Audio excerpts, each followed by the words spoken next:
Hey, Kelly. Nice to see you. Hello. Hi, Doris. You too. Some folks I know and some I have not yet met.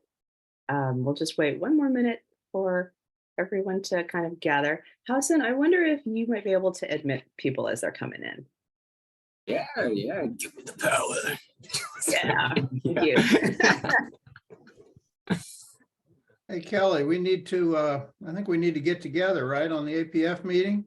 Yes, Didn't absolutely. Christian recruit all of your skills? I'm looking forward to that. It's going to be great. So It's going to be a let's, blast. let's find some time next week, maybe. Yeah, sounds great. I'll reach out, Peter. All right. You got my email? I can Yep. put it in the chat. Yeah, okay. Great. Yeah, I should have it. Thanks. Thanks. For sure. Well, let's get started because I know, Jake, you have a hard stop at the top of the next hour. So welcome everyone to the May meeting of the JFS Community of Practice. I'm so glad to see everyone here. Good morning for me and good afternoon for some of you and good evening or good night for some of you. I just wanted to say a little bit about Jake, although I have a feeling it's also not necessary. Jake is a teacher and a mentor and a pioneering futurist in design and experiential futures. Right now, he's the research director at the Institute for the Future. And he's really been at the forefront of the experiential futures field for almost 2 decades. He's a graduate of the futures program at the University of Hawaii at Manoa. And he has earlier degrees in anthropology. He's worked for the CDC, the US Conference of Mayors, the Museum of Future in Dubai, just to name a few clients. Jake, I think you were mentioning that it was kind of going to be a freewheeling Ask Me Anything conversation, because this is our chance as futurists to kind of get to hang out and just sort of get to know each other and get to know our practices as well. Because one thing that we've been doing is talking about our separate practices. You know, we can get really kind of siloed in our own specialties and our own fields. And it's really been neat to kind of see what everybody else is working on. So Jake, I'll let you take it from here. Yeah, thanks, Levon. Hey, everybody. Nice to see some familiar faces and new ones. Like Levon said, you know, I'm just seeing this as a conversation amongst peers. We can talk about, you know, give you a little perspective on where I came from, how Experiential Futures, you know, became a part of the practice that I've been doing for now, as you said, almost 2 decades. One gets old quickly out of nowhere. Been doing this a while. So yeah, you know, kind of, I can do a brief introduction where kind of my journey began in Experiential Futures. Then I really would just rather hear what you're most interested in talking about. And, you know, let's talk through whatever aspect of Experiential Futures or adjacent fields or practices you want to do. That sounds okay for everybody? Good. I'm almost, well, I guess there's too many of us. We would spend the whole time doing introductions. So we'll save it. If you have a question, you can do that. Just tell us who you are and where you're coming from. Well, okay. So just the briefest of backgrounds. Hopefully I can do this briefly.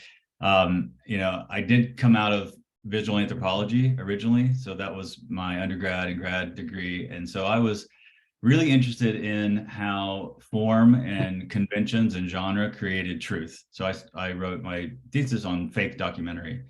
You know, how does ethnographic film, how do documentaries, especially ones that are subverting the form, how do they create a sense of truth out of that?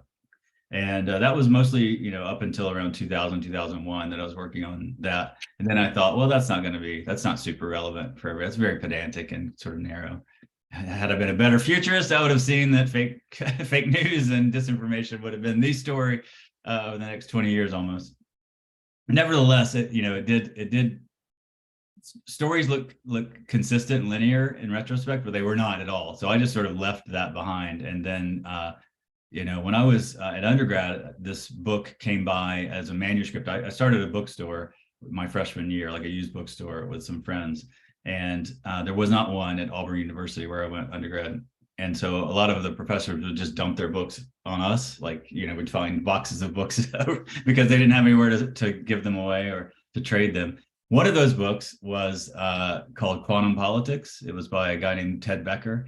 who edited it, and it was a series of thought experiments around the idea: what if we redesign our political systems around quantum physics rather than Newtonian physics and mechanical structure? You know, the Constitution in the U.S. was very much made by architects and engineers and surveyors, and they had a very Newtonian mechanical view of the world. Anyway, this book really influenced me, and I love the kind of thinking there. So as I was sort of reevaluating what I wanted to do, I reached out to Ted Becker, the editor of that, and said, you know, I want to do this kind of thinking. You know, this is what I would like to be doing. Where should I go? Who should I talk to? What should I do? And he said, you know, I said, should I come back to Auburn? He said, no, do not come back to Auburn. So that was a relief for me. Anyway, he said, read this guy, Jim Dater. He actually didn't write a chapter in that book, but he was part of the quantum politics group at the University of Hawaii in the 80s. So I started reading Dater stuff and really just connected immediately with it. Like, okay, this is it. You know, it's maybe we've all had that experience. You know, when you discover futures, like, oh my God, where have you been all my life? This is what I want to be doing. This is how I need to think, you know. In my classes, I always have, there's like 10 to 15% of students who are like, oh my God, you know, it's life-changing. And so I was one of those people. So I went to Hawaii and of course got enmeshed in the Hawaii Futures program, the Hawaii Research Center for Future Studies and all that. Learned about Hawaii 2000, which was one of those sort of touch point pinnacle kind of things in participatory futures and anticipatory democracy back in Hawaii in 69, 70, 71. So that was very participatory. It was like, you know, one of those kind of grand stories, but it didn't lead to the Hawaii of 2003, 4 when I was there. The Hawaii of 2000 that they projected was the absolute worst one that they had. It was overrun by urban sprawl. It was militarized. It was tourism based still, like everything that they wanted. It was, you know, like an uglier, you know, version of a California dream or something like that. And so, you know, we were like, when we were thinking about this, we're like, why did that happen? Why did all of this great work that went in lead to the absolute worst scenario that they had thought of in Hawaii 2000? But that was on our minds. And then there was a new initiative called Hawaii 2050 that was started by the legislature. It was the Hawaii 2050 Sustainability Task Force. I said I was going to be short. I'm not. I'm sorry. But this is hopefully will lay some groundwork that we can have a conversation. So Hawaii 2050 came about. I'm there, and then Stuart Candy came, as you know, he was a couple of years after I started, but Hawaii 2050 was really kicking off, and we were already thinking like, okay, well, if all of that great work in 1969, 70, 71 led to the worst outcomes, why? You know, and in general with futures work, why does good foresight not lead to the kind of outcomes we want? And so part of that, we thought, you know, okay, well, maybe we need to make a deeper connection with people. Maybe we need to find a way for them to experience the future. I mean, these are the kind of hypotheses we were working with. You know, what if they actually lived in those futures rather than just thought about them abstractly?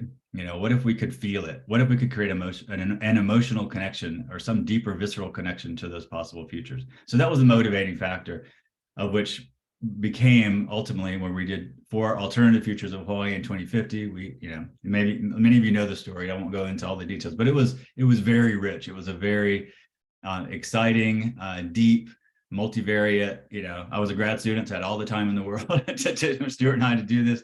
All of the little details, you know, so people at the kickoff event for Hawaii 2050 for this next generation got to experience multiple futures. They got to live in these different futures. You know, a debate between 2 candidates for office in Hawaii in 2050, they happen to be corporations.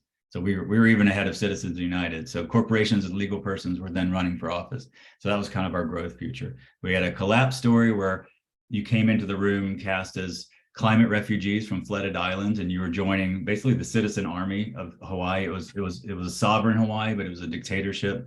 So that was a very provocative scenario. We had one that was kind of sustainability based, where you came in as it's almost like jury duty. You came in to learn, you know, some skills, Hawaiian-based skills and knowledge for being a sustainable society. And then we had a very high-tech transformation with, you know, all kinds of teleportation and downloading, you know, all those kind of cliches that we had. Anyway, so that was the start of, you know, the premise going back, why we wanted to do experiential futures is to make a connection, is to make it matter, is to make it visceral, real, as much as we can to bridge the gap between the present and the future, as we like to say, the experiential gap.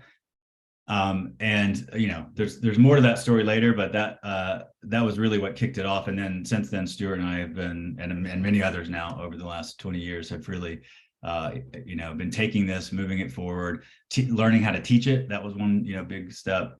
Interfacing with the design world and the art world. So you have design fiction, you have people coming from design, Royal College of Art. So that kind of marriage, we're coming from the future social side of things, but then there's this whole design creative side that we've been sort of interlaced and married with for quite a bit of time, and learning from each other. So I'm going to stop there. That's the general kind of basic background of premise and purpose and how we think about things, but hoping to hear what connected with you or your own experiences or what you want to know more about.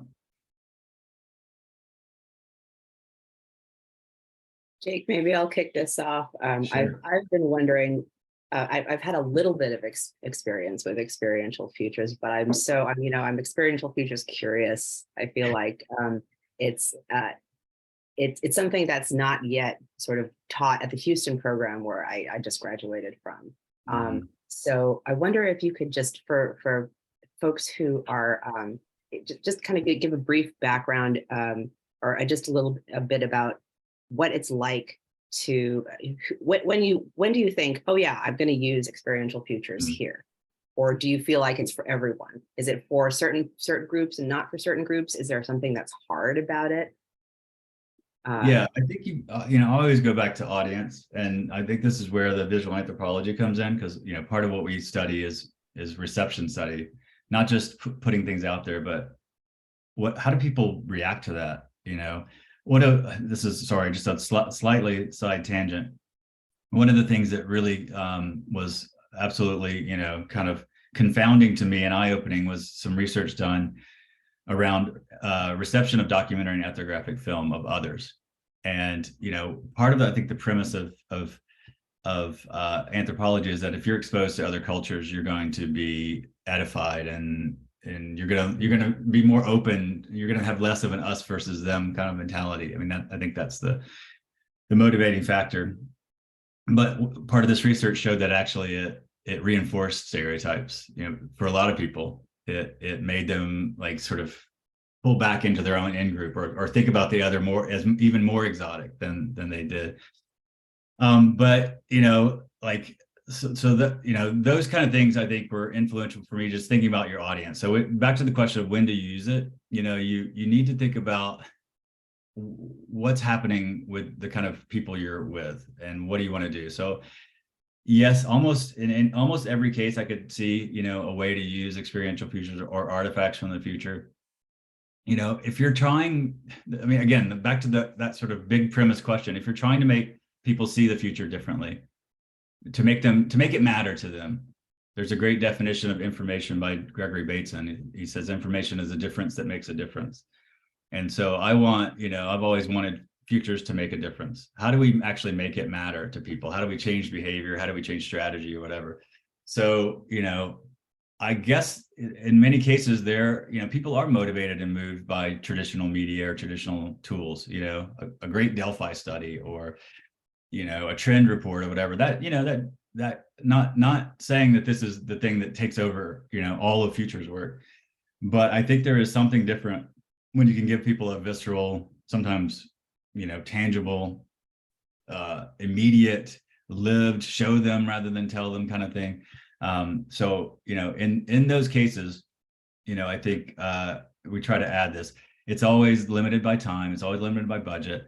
And I will say that most of my favorite work, and almost all my work anyway, has been done on very small art grants or civic, context, or very guerrilla style that we sort of pull off on our own. The Hawaii 2050 one was, yes, it was state legislature based, but it was kind of, I don't know, it felt very kind of grassroots and almost subversive in the way they were trying to pull us. We had to fight for even an hour of time within the opening of this, and then it was so successful they got scared and they didn't want us to continue because we moved people in ways that I think that scared the powers that be in that case.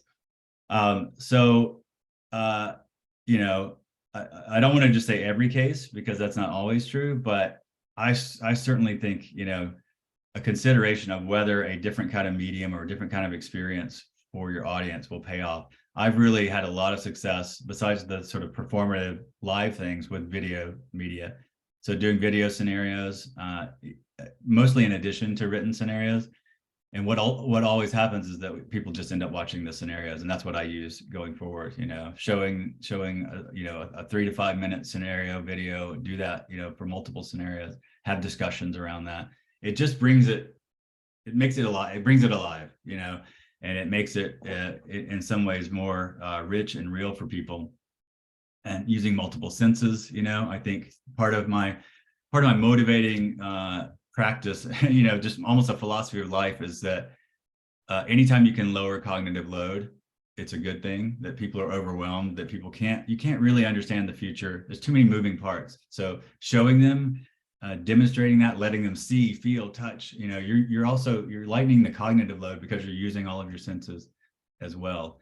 And it doesn't always have to be super high production values. It doesn't have to be these intense, actors and everything else. I mean, I've done postcards, I've done flags, little things, that people can do. So it scales up and down. You can do something in an hour, and you could spend a year working on something as well. So, I think you have to fine tune what you have available, what your audience wants, what kind of outcomes, what kind of thinking you want to do. And there's, at this point, we've tried and done things at almost every scale, from a napkin sketch to a full, almost Hollywood level film in some cases. Well, that leads into my next question, which is what is and isn't experiential futures? It's so diverse and so varied. Yeah, I mean, that's a good question. I think the theater of the mind makes everything experiential. I mean, if you're reading a piece of science fiction or a scenario, so you can go there. I do think it involves something beyond the abstract, beyond just the kind of conceptual understanding of what's happening out there. And so, yeah, we could get, I could get very definitional and say there's a border. It has to have something tangible to it, or it has to have a sort of performative aspect to that. I really don't want to go there, but I think it's the set of tools and practices that give you a full-bodied experience of a possible future that you're using. You're feeling it in your mind, your body, and the world. So I like to think about, you're already starting to hear some themes, but the extended mind idea, distributed cognition, ecology of mind that Gregory Bateson talks about. I like to think about cognitive ecologies and designing cognitive ecologies. So what's a designed cognitive ecology that has the future embedded in that? And if I'm reading a scenario on paper, that's a kind of cognitive ecology. If I'm walking through a space in a museum where I'm touching and looking and feeling and sensing, that's a different kind of cognitive ecology.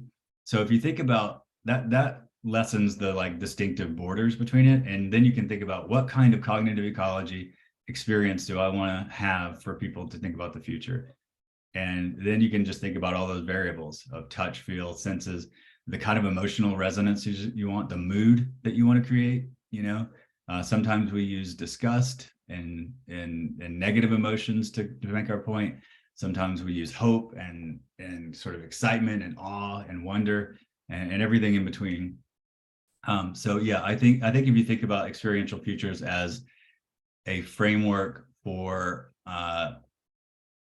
designing foresightful cognitive ecologies, if you think about it in those terms, I think it just gives you the right mindset to figure out what you're doing. And that includes audience, that includes, the space itself, all of those things come into being. But that's kind of how I see it fitting in as a key component and a very effective way of designing foresightful cognitive ecologies. I'm just curious, you talked about, what kind of senses do you want to evoke?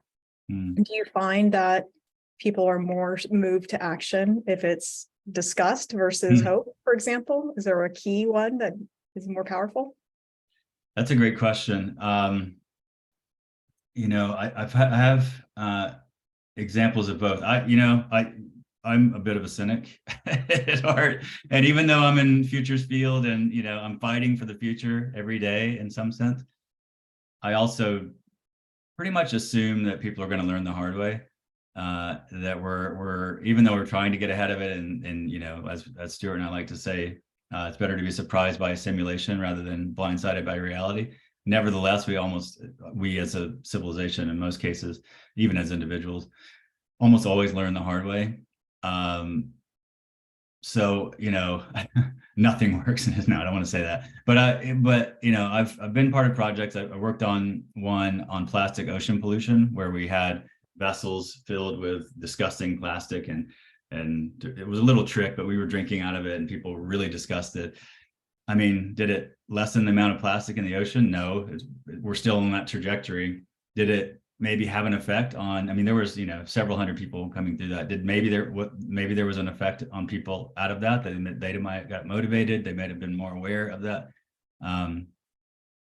You know, I mean, my colleague, Jane McGonigal, I think rightly so, she has a group called Urgent Optimist, which really leans on signals of hope. I mean, one of the things we don't want is paralysis and detachment.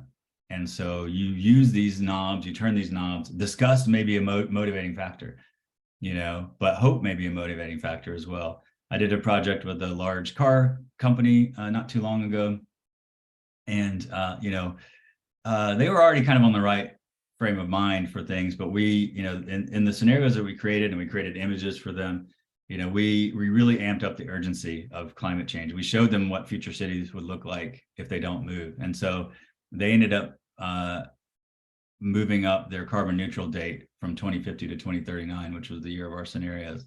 So that was, you know, in a sense, that was kind of a stick to say, you know, you better hurry up. And so that was a little bit of fear-based.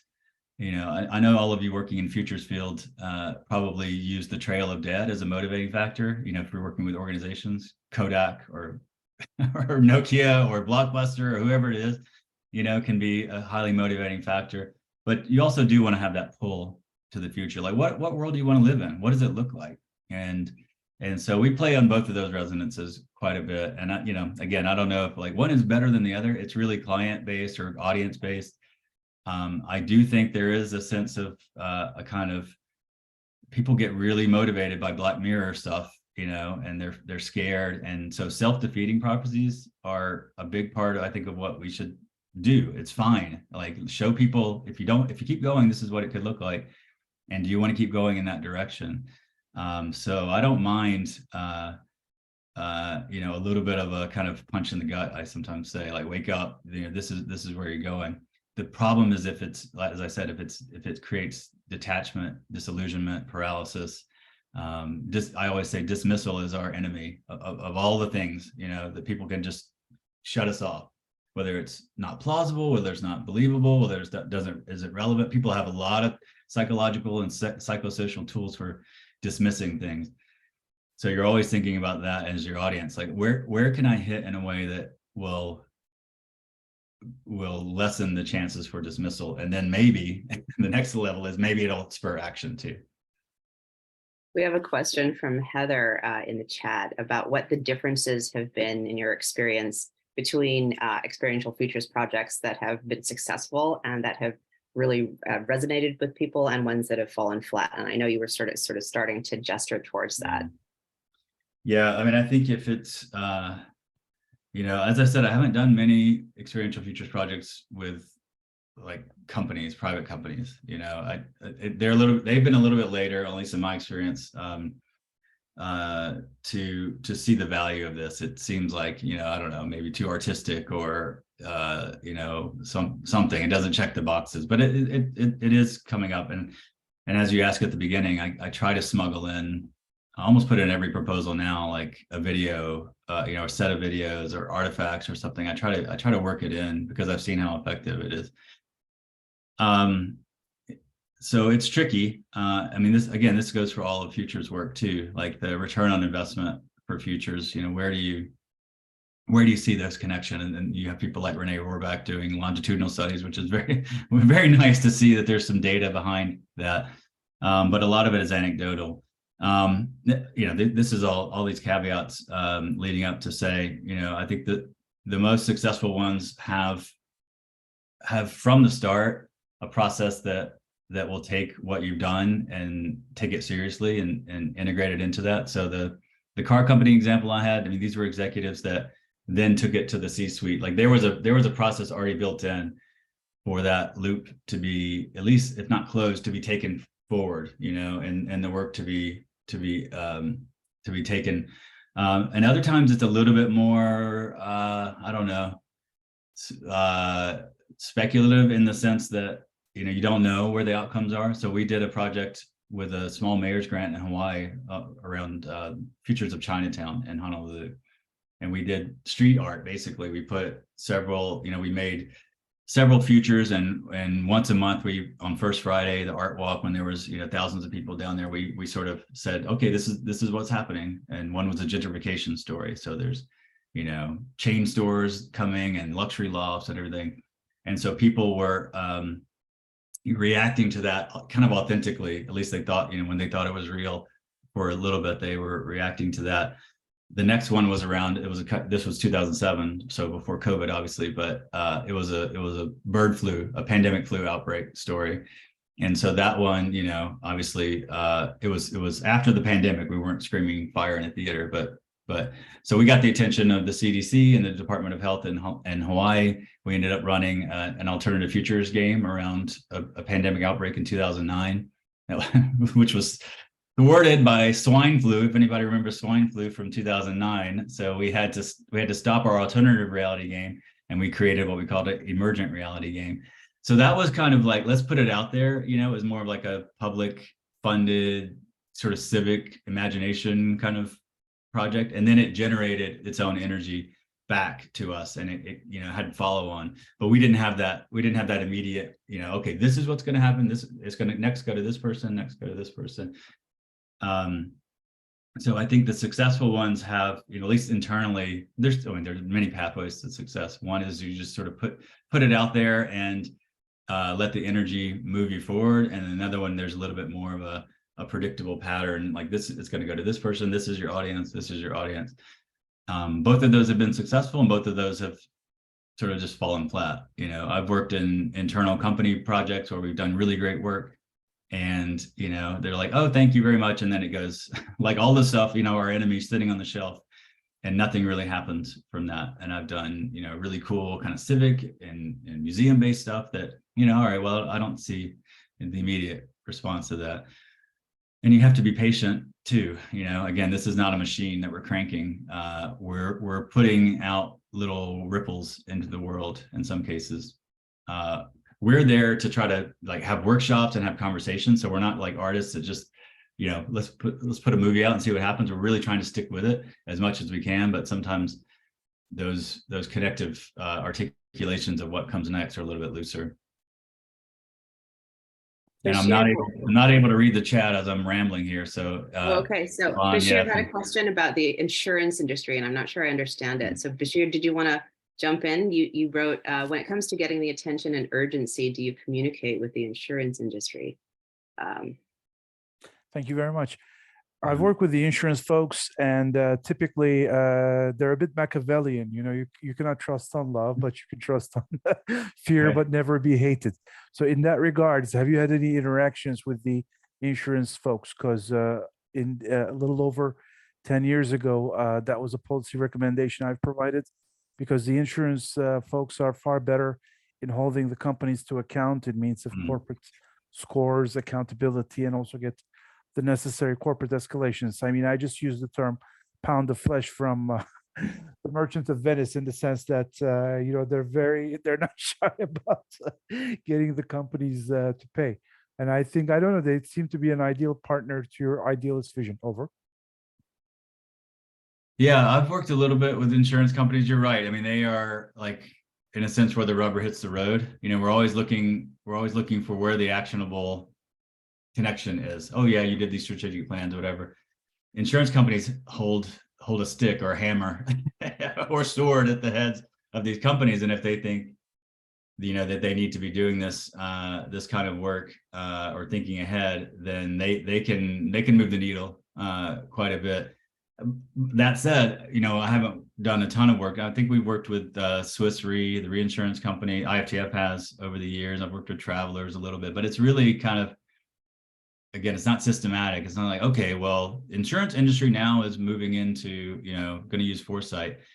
They have their own actuarial they have their way of thinking too. Well, this is another kind of meta point. You come into these industries that have their way of thinking, way of doing things, automobile engineers, insurance agents, and trying to interface with them. What part of what I love about Experiential Futures is it sort of it finds a pathway in. It's a language that maybe is different, that's sort of a literacy that's above even engineering or actuarial. It's like, okay, let me consider this future, and so it speaks differently. And so I find that it can connect with more diverse audiences than some of the other ways that we communicate. So if I'm showing you a scenario video, I've been working with credit unions quite a bit in the last 5 years, and showing them, sort of embodying different vignettes of possible futures has been so effective with them. I don't really have a deep knowledge of finance or credit union. I'm not one of those experts. So the language is kind of portable and fungible when you do experiential futures, I think. And so in a sense, you can connect with an insurance group, you could connect with engineers, you could connect with artists or social change agents or community activists. I find that this way of communicating has a broader appeal, a better chance of connecting with people with different kinds of literacies. And then also, speaking with kind of everyday people on the ground too, I think it connects with them in a different way than maybe some of the more academic futures writing and thinking can as well. So I appreciate that aspect of it. I know that's not exactly what you're asking this year, but in terms of insurance, part of the community, I think, at least in my experience, less than you would imagine, given the premises that we were just agreeing on. Thank you very much. Yeah. Peter Bishop had an interesting question in the chat. The ultimate objective seems to be action, and that's great, but couldn't there be an interim objective about learning? Peter, did you want to add anything to that?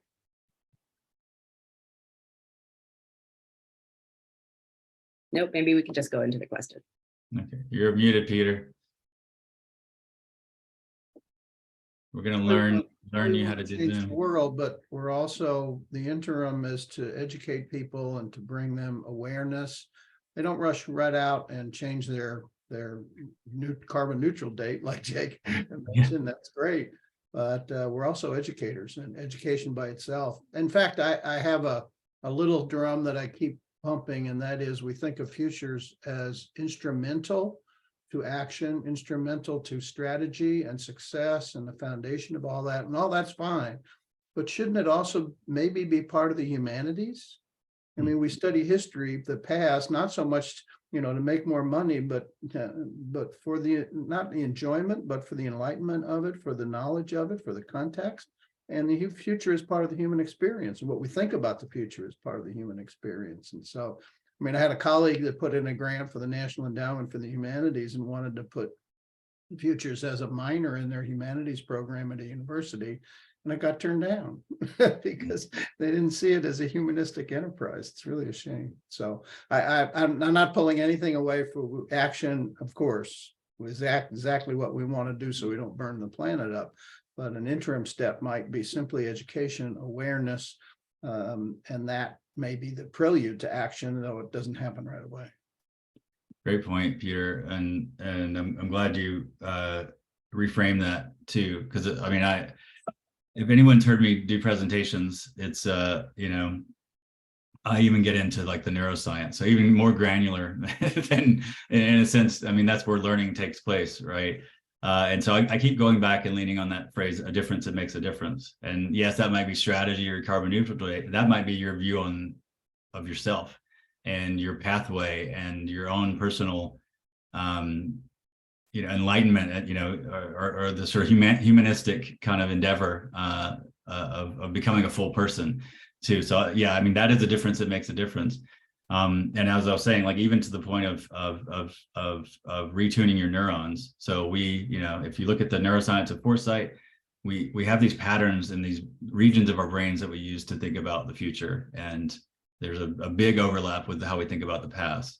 So we're all, in a sense, we're almost neurologically predisposed to think about the future in terms of what we experienced before, and we narrate the future in the ways that we have experienced the past. So a lot of, another sort of definitional way that I like to think about experiential futures is pre-experiencing the future, or pre-experiencing possible futures, and making those different kinds of futures literally thinkable where they weren't before. So does that immediately lead to a change of behavior? Maybe, maybe not, but maybe down the road, or maybe it starts a pattern or a pathway that you can see alternatives, see possibilities for yourself, for your organization, for society. The big social foresight goal that we have at some level, let's not destroy ourselves, and maybe even better, let's make a better future for ourselves. But that, there are interfaces for where that takes place. And one of them is actually our imagination, making possible futures thinkable. And so experiential futures, I think, is a great vector, a great way to retune our neurons, to pre-experience, to create memories of possible futures so that we can return to them and say, okay, yeah, am I on the right path? Are there other paths? Are there other ways of thinking about this? And so that kind of habit, or even at the individual level, the sort of the opening up that you have, that to me, that's a difference. That's an outcome. Learning from the future doesn't exist. So how do you learn from? How do we create a feedback loop with that? And I think experiential futures is a great one of the tools that we have to do that. Memories of possible futures. I really love that phrase. I think that's one of the things that I'm going to take with me into the future. So Kelly Cornett has a question about how has the role of an experiential foresight practitioner and futurist changed over the last 2 decades? What signals of change are you seeing for what lies ahead? Yeah, so I think, as we were starting out, I always joke that because Stuart and I were in grad school and we had, 80 to 100 hours of work a week that we were doing together, that we created this kind of, I call it the twin language that nobody else would understand. Our little phrases and ideas and things that we would use for thinking and designing and all of that.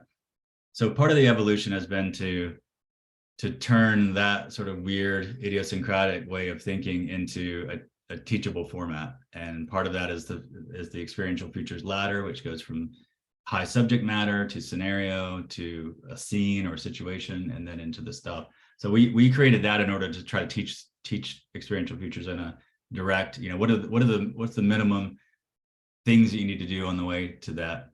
So the fact that it spread, of course, the interface with the design world and design fiction and speculative and critical design, we've become more enmeshed and started to have, a collaborative language and practice that we have together. So I guess it's sort of like, from a bunch of very idiosyncratic experiments along the edges of futures and design and those worlds. So it has become institutionalized. The practice has become streamlined. It's teachable. It's repeatable. It's gotten more attention. More people are doing it. You see the heavy hitters of like Deloitte, and they have a design futures group, and McKinsey and people like that. So after this sort of experimental phase, the institutionalizing phase, primer, and the speculative futures meetups. So there's a community practice, there's a language, there's journal articles, there's job openings in this. All of that has happened in the last 20 years. So a lot of that kind of remedial stuff we don't have to do. I mean, for us, Stuart and I talk about this all the time, like what's next? We get sick of talking about what we've done in the past. What's the next phase? And so, you might guess from a lot of what I've said already. I mean, there's something in the neuroscience of foresight that is still very inchoate in our understanding. How do we get even more precise about tuning our imagination? What are the I hesitate to even say it, but the even more scientific ways of how do we have the effect, at least have a better chance of having the effect that we want on people's minds. And so developing that, bearing down on that kind of front, and then also the spreading out. How do we get more people to be doing this? If we think it's valuable, again, it's not the right tool for every case. It just, it's not something I'm saying, oh, it should replace all of other futures. No. But on the other hand, because of a lot of the things I've already said, the way it speaks, the kind of people it can reach, the creativity that it can bring to it, the affect, the emotional connection, the motivating factors that it can have. I also want to go wide, as well. Then now in the last year, I always thought the metaverse was going to be a bigger player. It hasn't really been for experiencing futures, simulating futures. It's sort of a ready-made thing to live in another world. And that hasn't been as quick, as the uptake of that has been a little bit slower than I might have imagined. And then you just wonder, like, what's the next phase of speed running simulations, as my colleague Dylan Hendricks says, with ChatGPT, and like, let me use that as a thinking tool. Okay, again, back to what our distributed cognitive environments are like. Now it includes a metaverse, yes, and even maybe more importantly, includes large language model modeling of possibilities. So you can run through and speed run scenarios and simulations much more quickly. And what does that do to our process? So especially with experiential futures and DALL-E and Midjourney, where I would work with a designer for weeks to create one artifact and we go back and forth. We're doing it in seconds now. So the kind of the accessibility of the kind of thinking that you can do with this now is blown open. You don't have to be a designer. I'm not a designer, and never was, but I can run through and look at possibilities much more quickly. So that feedback loop, in our cognitive ecology becomes very tight, and I can run through those simulations much more quickly. Everyone can do it, so I think that's going to be, it's transformative in almost every, almost nothing is going to be untouched by large language models and GPT type technologies. But for us, like, to be able to speed run through visualizing possibilities, it's transformative, I think, especially for experiential futures and design. So when you're chatting with Stuart Candy and you're talking about what's next, this is the kind of stuff that you're talking about. I've already done it. I teach at the UT. It's a new program it's an MA in Design and Health. And so it's a mix between the design school and the med school, Dell Med School at UT. And I've been teaching design futures for a few years. And I have my syllabus, I have my way of doing things. And I didn't throw it out the door, but I was like, okay, well, this is the ChatGPT, Midjourney, DALL-E world now. And so, instead of a lot of the exercises that I would normally have students do, we kind of sped through the scenario part, and then we really worked on a film, a visualization. We did what Jane McGonigal calls a social simulation, which is kind of a role playing. It's a little bit like an alternate reality game. You have a scenario, and then you sort of do diary entries and responses as if you're living in that world. And I love that kind of model as well. So the sort of ongoing social simulation where you're acting as if you live in that world, and in a virtual world, but you have a scenario that gives you your world, and then you work through that. So I modified my class to do a social simulation because I thought, okay, that's more in line with how things are going to be in the future.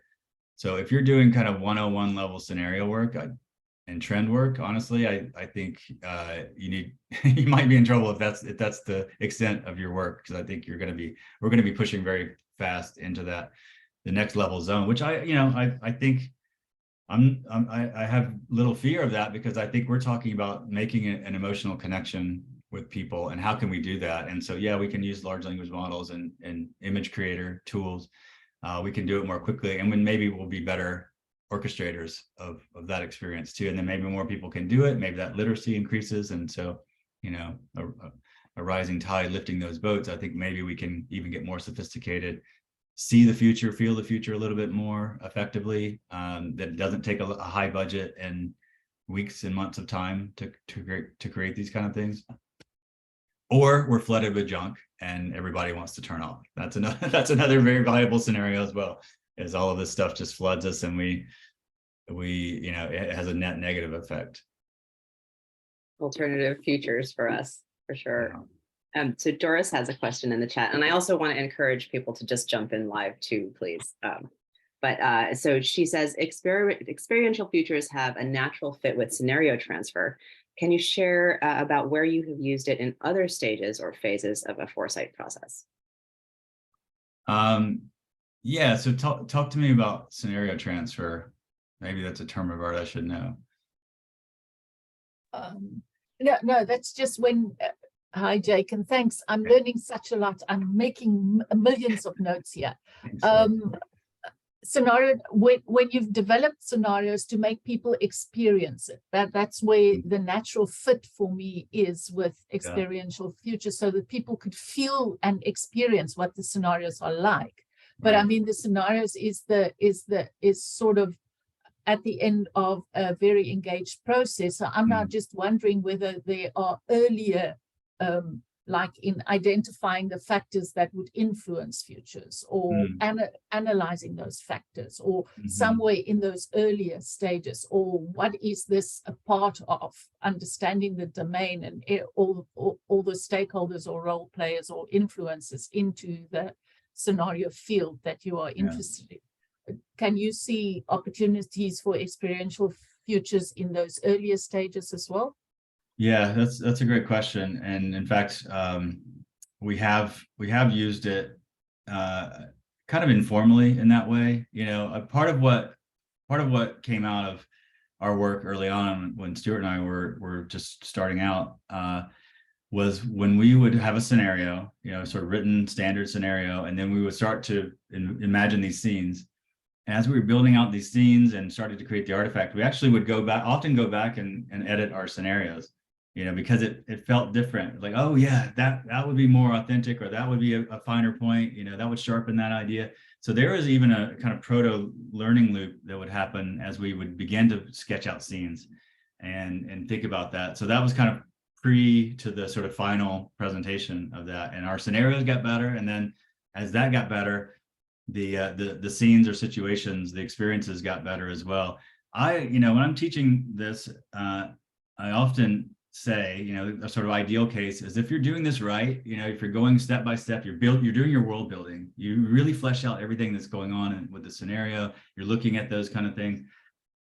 As you begin to imagine a scene, you're almost a reporter rather than a creator. It writes itself, you know. It's like, okay, I'm just describing the scene because I've done so much work in imagining this world that I'm looking for I don't have to make up what artifact is there. I'm just looking at, oh, this is a dinner date between a human and a robot in 2050, whatever. Sorry, I'm just, you know, using cliches, but all right, well, what has to be in that? You know, what does the menu look like? What do the wine glasses look like? How does the waiter talk? It almost writes itself. And so, you know, I think if you're doing this well and the world building as well, so it sort of it builds your scenario, it builds your world out in better ways. And then second, you know, on the back end, you know, the phrase that you know, I guess I never get tired of saying is that experiential futures are invitations. It's not the party. This is the way into a different world. This is like, okay, let me think about this differently. You know, we're not artists or filmmakers. You know, I'm friends with lots of artists. My wife is an artist, a fine artist, so I get it. But we're not just putting it on the wall and letting people react. We're actually social scientists that are meant to be there to harness the outcomes of that, to process the reception of that experience. Almost, you know, you can almost think about us as counselors. You've actually changed people's minds, maybe. They need to reintegrate what their new mind is in their life story or in their organizational story. You need to think about yourselves almost as coaches or counselors after the fact. That's where the work is. It's, you know, that experience is the moment of opening, of possible change. But then you stick with it and you process it. You go through, you know, all of our sort of, what are, you know, strategic prompts and what are the implications and what are the insights that you come out of that. So in almost every case, one way or the other, we have a feedback loop that says, what do you think? And how are you processing this? And how does it matter to you? And what are the some implications of that? And so I could imagine, you know, a next layer of that experience where people go in and interrogate that. We haven't really done this so much, but I could imagine also, you know, creating a kind of visual, experiential preferred future, which is the normal futures process. You do alternative futures as the step to get to what you're supposed to get to, which is your aspirational or preferred future. So, you know, and we actually did this with the California 100 project that I was working on recently as well. And we did a set of, we actually did 2x2 scenarios for 10 years. We took the kind of best, you know, ostensibly we don't do best case or worst case, but like sort of the more aspirational one of that out of those four. we did another set of 4 based on variables for 2050. And then out of that, we took one for 100 years time, and we sort of made the most aspirational vision that we could out of that. So that I keep doing this visually, but the feedback loops that you want to integrate into, and it doesn't stop. So it keeps going. So what is the learning, as Peter reemphasized importantly, what is the learning loops that you're trying to do? And could you take this invitation? Oh, I've had an experience. I'm sort of in uptime. I'm ready to think about things differently. And then, all right, well, let's instantiate your preferred future out of that. And, let's visualize what that looks like, and, make it your mission statement for your organization that is this artifact, or this, this video or something, or this news story from the future, as simple as that. That could be an effective way to do that, so the pre-loop, to get to that, and then the post-loop, which is the experience, the reception, the change that happens. We focus so much of our energy on, how do we create an experience? But that's really just a small part of that, the total experience, which is getting to that, all the work that goes into that, and then what is the effects, and sticking with it as a practitioner all the way through each one of those stages is really important.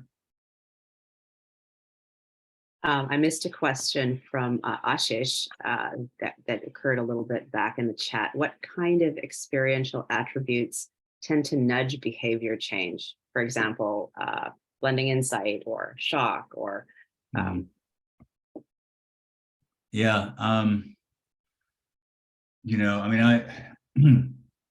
I've used shock and I don't know if you all know the yes men, like satire and the sort of I've used that in the past, and it's effective.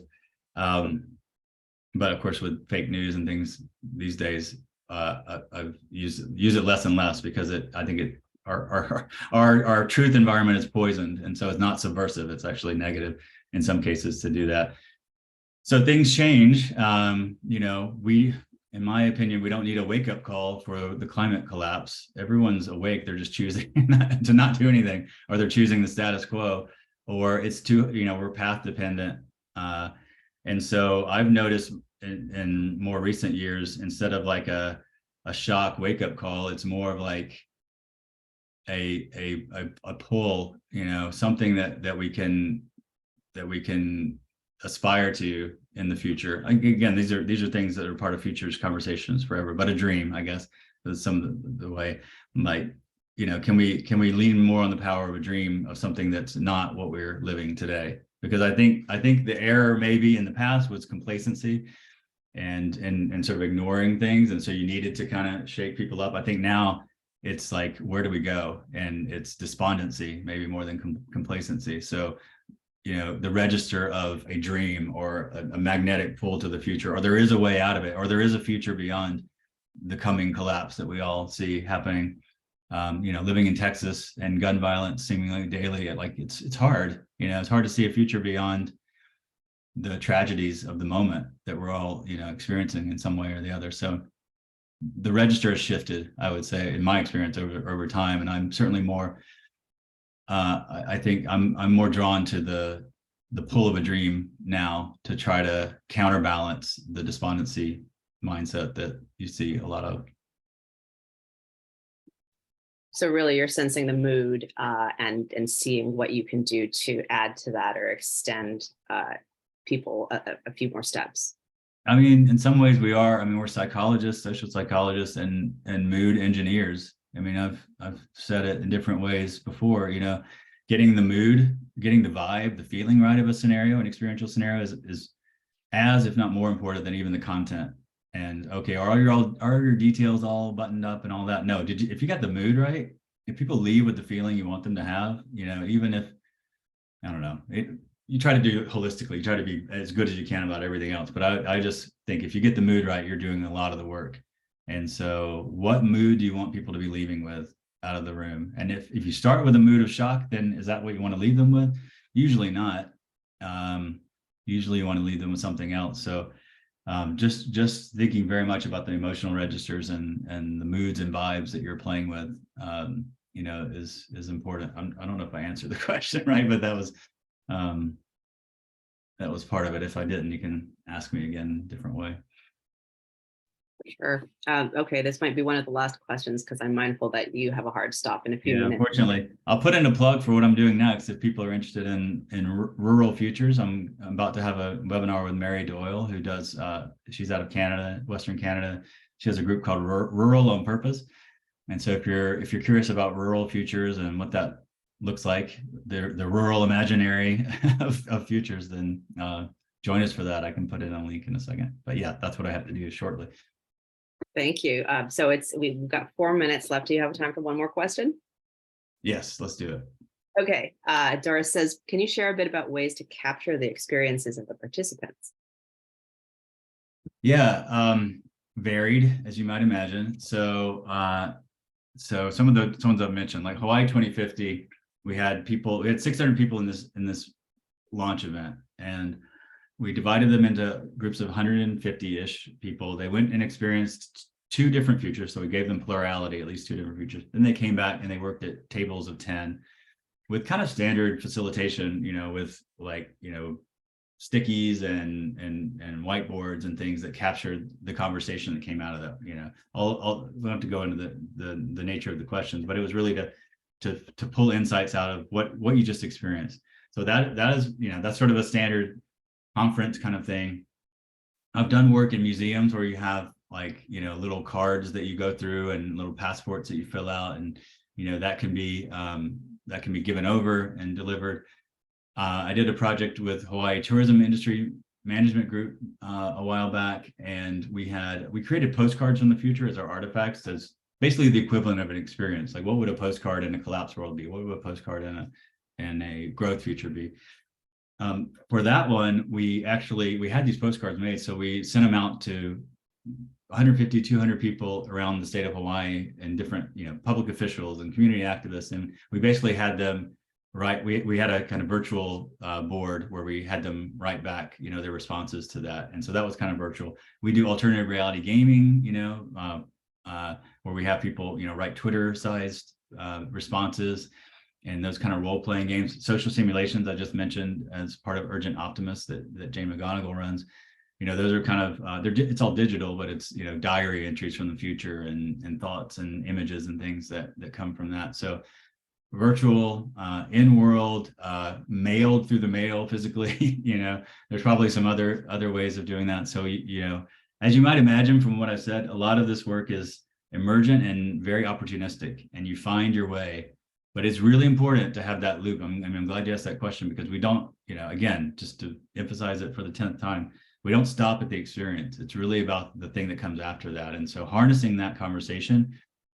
In Chinatown, we had a workshop that anyone was invited to. It was open to the public, So thinking about that ahead of time, and how are you going to capture? How are you going to keep using and completing and recharging that loop of learning? Yeah. All of those modalities have been done, and there are probably many more out there. Jake, thank you so much for joining us. I'm sure everyone here feels the same as I do, and that this has been amazing to talk in depth with and in a professional way. Great. Well, and thank you for allowing me to speak with you, and the great questions. If you have any interest in more, there's a lot out there, and I can share, resources and things, but a lot of it is findable. As I said, there is a community of practice out there, and journals and articles and all conferences and all kinds of things. So join a meetup, be in the conversation, try Midjourney. We've got so many tools. There's no barrier to entry now, so no excuses. Keep trying it, and that's the best way to learn, obviously. And if I see you in 2 minutes at Mary Doyle's talk, I'll see you there. But great to spend time with you, and please feel free to reach out or connect with me on LinkedIn or socials. Hi, Jake. So Bye. I'm gonna hang out here. What we usually do is just hold space for 10 or 15 minutes for us to say hi to each other, and to bring an echo of the conversation that we've just experienced. Because I know that some of us do have experience with experiential futures. Are there any lingering thoughts or questions?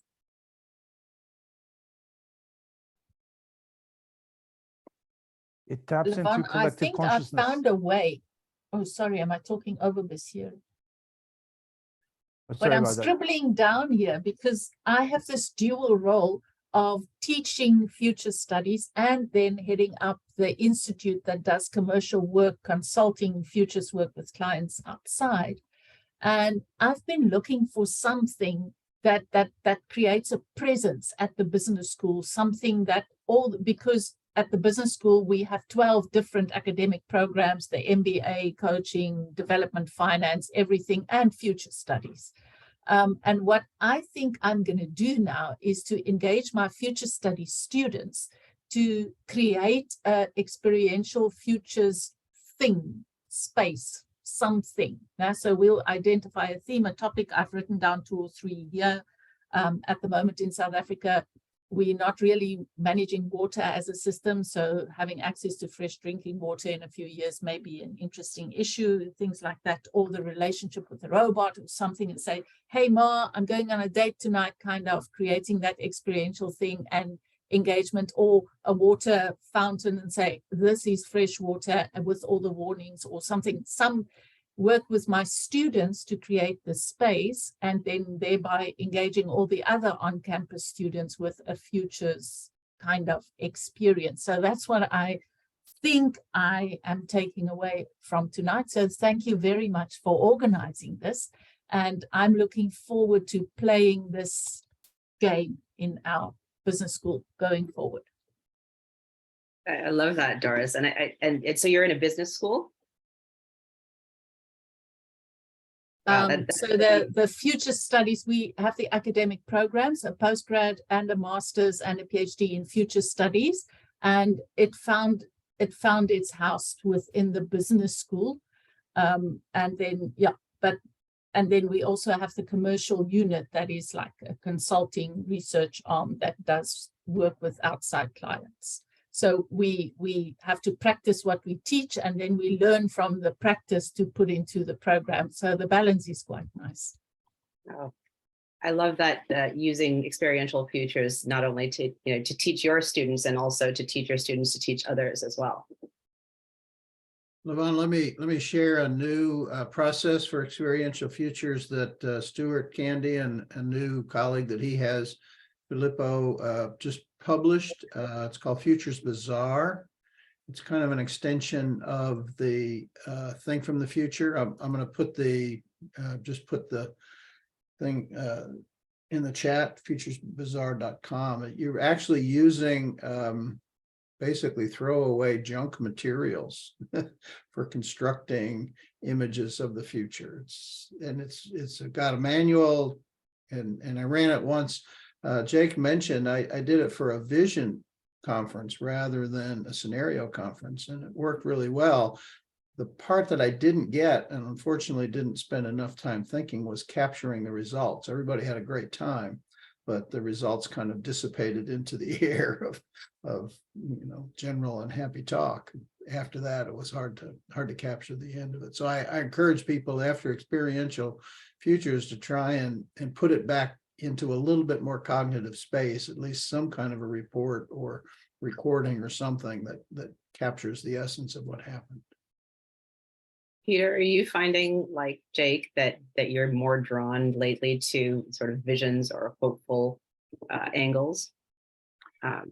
Well, as I put in the chat, it has to be both. I mean, fear by itself is paralyzing and hope by itself is complacent.